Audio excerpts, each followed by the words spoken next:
Hello everyone, আসসালামু আলাইকুম। Welcome to my channel. আজকে আমি আপনাদের সাথে শেয়ার করব একটা ডিম এবং 1 কাপ দুধ দিয়ে খুব সহজে কিভাবে পুডিং বানিয়ে নিতে পারবেন। এখানে আমি একটা ডিম ভেঙে নিচ্ছি। এরপরে এর মধ্যে চিনি দিয়ে দিব। এখানে আমি 6 চা চামচ চিনি দিচ্ছি।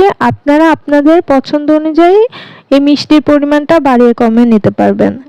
এখানে খুবই সামান্য পরিমাণ লবণ দিয়ে দিচ্ছি। এবার ডিম এবং চিনিটাকে ভালো করে মিশিয়ে নিব।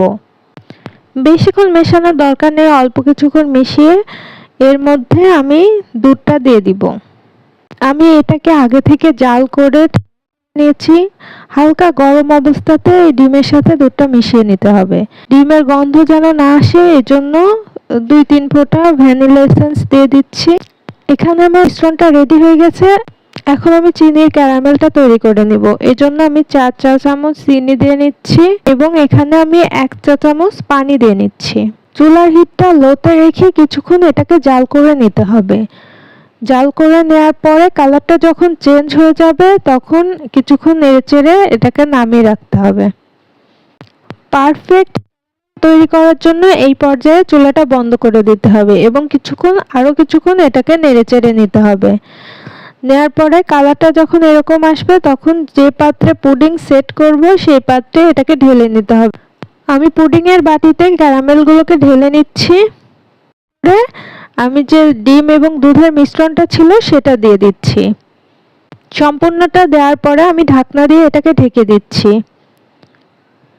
আমি চুলায় একটা পাত্রে পানি গরম করতে দিয়েছি। এখানে একটা সুতার কাপড় নিয়ে এটাকে ভাঁজ করে তার উপরে পুডিং এর বাটিটা রেখে দিলাম। আর পানির পরিমাণটা বাটিটার অর্ধেক দিতে হবে। দিয়ে এটাকে ঢাকনা দিয়ে ঢেকে দিচ্ছি। এখানে ঢাকনার যে ছিদ্রটা ছিল সেটা বন্ধ করে দিচ্ছি। এভাবে লো হিটে আমি রেখে দিব 25 মিনিটের জন্য। 25 মিনিট পরে আমি ঢাকনাটা খুলে পুডিং এর বাটিটাকে বের করে নিচ্ছি।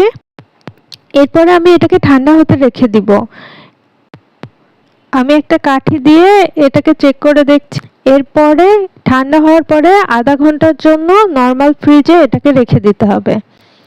তারপরে এটাকে আমি সার্ভ করব সেই পাত্রে ঢেলে নিচ্ছি। এইভাবে খুব সহজে আপনারা বাসায় পুডিং তৈরি করে নিতে পারবেন। আমার চ্যানেলটা ভালো লেগে থাকলে অবশ্যই লাইক, কমেন্ট এবং শেয়ার করতে ভুলবেন না। পরবর্তী ভিডিওর জন্য চ্যানেলটি সাবস্ক্রাইব করে পাশে থাকবেন। আল্লাহ হাফেজ।